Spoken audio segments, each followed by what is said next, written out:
We got this one from the New York Post. FBI Chief Kash Patel finds burned bags of Trump-Russia documents in secret room. Secret room. Does that mean it was like behind us, like a bookcase with a lever? So what they said was there was a filing cabinet. When you slide it aside, there was a little door that when they opened it and crawled through it, they went into John Malkovich's head where they found the documents. I mean, that's kind of awesome. It's a bookcase, and you have to pull out Obama's Dreams from My Father, his book. That's how you get in. These documents are probably found in. It's called a skiff. I've actually. It was a skiff. Yeah. And it was my job to, dispose of the burn bags. You usually did it like once every 6 to 8 weeks, but there's a whole procedure you have to go through to do that. You have to have witnesses. You got to fill out all kinds of crap. And obviously, human beings are lazy. The guy's like, I'll do it next week. I'll do it next. Next thing you know, he gets reassigned or fired, and they're still there. Could you imagine, like, Obama's sitting in his house reading a book, and then he opens a web browser, and he sees Kash Patel finds bags of Russiagate documents, and it all is going to get unraveled because some lazy, low-level guy was like, I'll get to it. But that's how it works. I mean, when I was in the Army, I can't tell you how many times they'd be like, hey, did you do that? Oh, what? No. We're not putting it on. It needs to happen now. Let me tell you a story. All right. So we had AC problems. The AC, we got a portable unit. You might be able to hear it in the background. And because of this heat dome, it was like 90-something. So what happens is the AC is not working. So I tell my wife, who handles all the administrative stuff, I'm like, Allison, hey, the AC's out. Can you call the guys? And then she reaches out to one of our guys and says, can you check on the AC and make sure it's working properly? Who comes in, checks it all and says, looks good, and then walks out. And so the issue is not that anybody did anything wrong. It's that as soon as you jump a few steps, the specificity of the problem has been lost. So the original problem was the AC is low and not working properly, turns into the AC is off, turns into, nope, it's on, we got it running. And then, of course, the problem persists. So I experienced this nonstop 24/7. It's the game of telephone. Imagine you're Obama and you're like, this evidence needs to be destroyed and quickly. And then they go to a guy and they're like, destroy this evidence of Russiagate. And he goes, I got it. Then he turns around, hey, you, destroy this. And he turns around to a guy and he goes, all right, I'll put it right here. I'll get it at the end of work. And then the end of the day comes by, gets a text from that girl he's dating. He's like, oh, man, I got to go. Runs out, leaves the bag there. It's because if it's in a movie, the supervillain always has like a number 2 who makes sure that everything gets done. Yeah. He needs the number 2 to go and make sure that he has to follow them to make sure that the bag actually gets burned. And I'm waiting for the CD or DVD or thumb drive of the contents of Hillary Clinton's secret server. Does it exist? Listen, I can't tell you how many times I was working in the skiff and I would see a CD laying out and I'd pop it in there and, oh, it's top secret information. We have to destroy this immediately. It happens. It happens. Well, I would love to. I share the exact same sentiment. I would love to see any kind of product that would help to implicate Hillary Clinton. Unfortunately, I want to see some accountability. Do you think so? One of the theories is that her private server was used to facilitate monetary exchange for public policy. Well, you're talking about the woman who gave the Russians a bunch of uranium. I mean, there's all kinds of stuff going on. It was the Clinton Foundation, I think, right? Yeah. Mm-hmm. Yeah, most people don't even, that doesn't even register with them. The fact that she literally gave them access to tons of uranium, literally tons of uranium. Yes. They need more of that. Yeah, I mean, they have uranium they can mine, and now obviously the uranium they mine they have to enrich. But why on earth would the United States give them enriched uranium? Take a look at this from Axios. 2021 Clinton Foundation donations plummet 75%.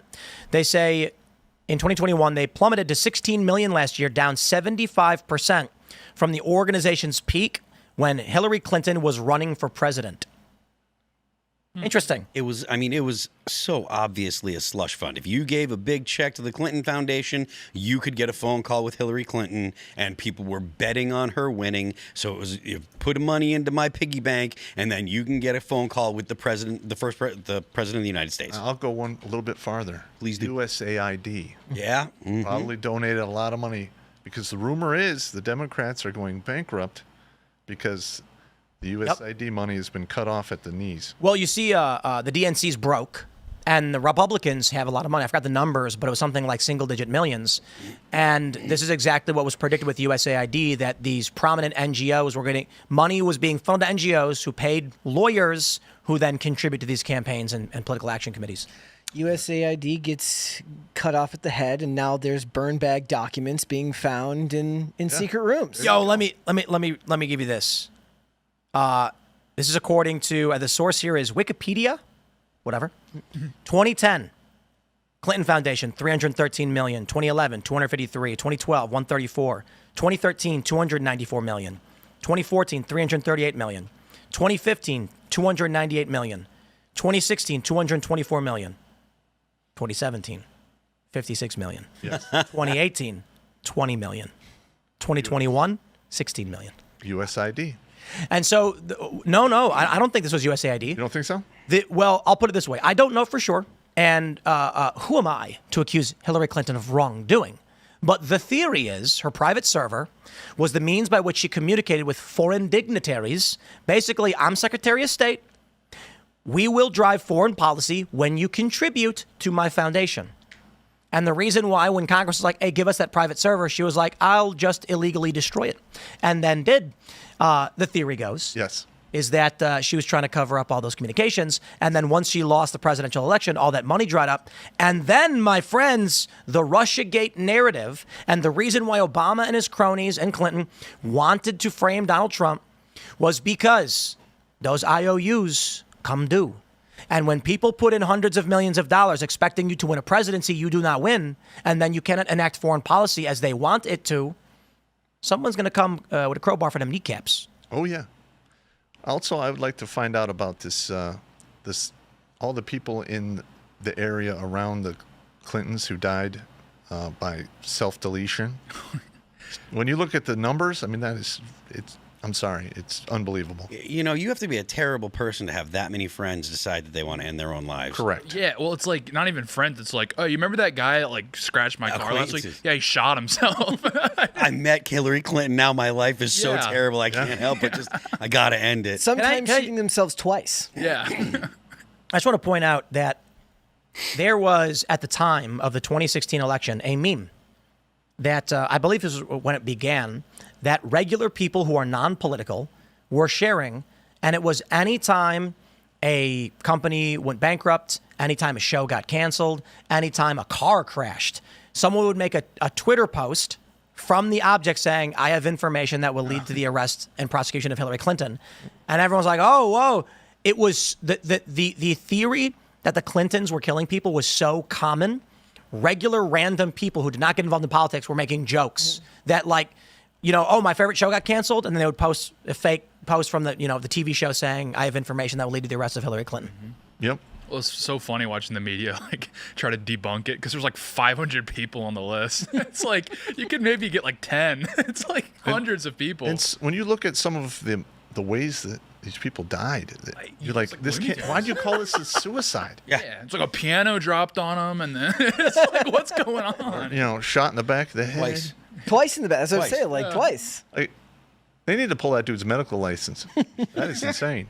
Well, I mean, the dangerous part is if you pull the medical license, you might shoot yourself in the head twice. Yeah. I mean, yeah, or you could fall down some stairs or Something like that. Crazy. He was going to testify, and then an anvil dropped on him. It said Acme on the side. It's so wild. Yeah, but when you look at the number that have passed away that had any kind of from self-deletion, it is, you have a better chance of breaking your leg, throwing yourself down the stairs, and having it set itself by. This is when everything went wrong. Do you guys remember this one? Yeah. Throwback. Harambe. Listen, kid, I don't have much time. I have information that will indict Hillary Clinton. Oh, it's trip down memory lane. Some people say that when Harambe died, it's when everything went insane. It's true. He held it together. What year was it? Was it 2016, I'm pretty sure, yeah. It was either. You believe it was that 2016 long ago? Or it was like 2012, the end of the Mayan So, calendar. Mayan calendar, So Large Hadron Collider. it's when things got, the Large Hadron Collider and the end of the Mayan calendar both happened in the same year. And that's when things got really weird in America. Coincidentally, that's when social media became a big deal in everyone's pocket as well, and with the cell phone. So, you can choose whichever one you prefer to believe. I think I'm going with Maybe it's both. Maybe it's a mixture of all Doesn't have to three. be 'cause multiple things are choice. really crazy, you know. Yeah. So Well, I don't know that. I mean, generally, I'm not usually particularly partial to supernatural stuff, but you know, the mind. I am. Are you? Oh yeah. Oh yeah. I've seen some crazy stuff. Please. Well, the one that really stands out the most. I was stationed at Abu Ghraib prison in '04. I was the first sergeant. I'm coming back from a battalion meeting at like 10:30, 10:45 at night. It is just black as midnight. It is so dark. And I turn the corner to go into the building, and there's a long hallway that runs the length of the building with fluorescent lights as bright as this above it. I come around the corner, and I see a jet black shadow, arms and legs, about 50, 60 feet away, walk across underneath the light and go into an alcove to the right. In the Middle East, that's a jinn. It was a, ghost ninja, I think. But, you're carrying your M4, I lock and load, I clear the corner, and there's an alcove with 3 doors that are all padlocked from the outside. And I was like 8 seconds behind it. There's no way that was a human being. Wait, what? Yeah. What do you think it was? It was a djinn or a ghost. A djinn. Well, the thing is tall outside is our it? walls, there was like 4 or 5 mass graves. How tall was it? Like, describe it. It's, between 5 and 6 feet tall-ish. And it had arms and legs, and it literally just walked right underneath the light. And that was it. That was like, oh my God, this place is hell on earth. Yeah. Yeah.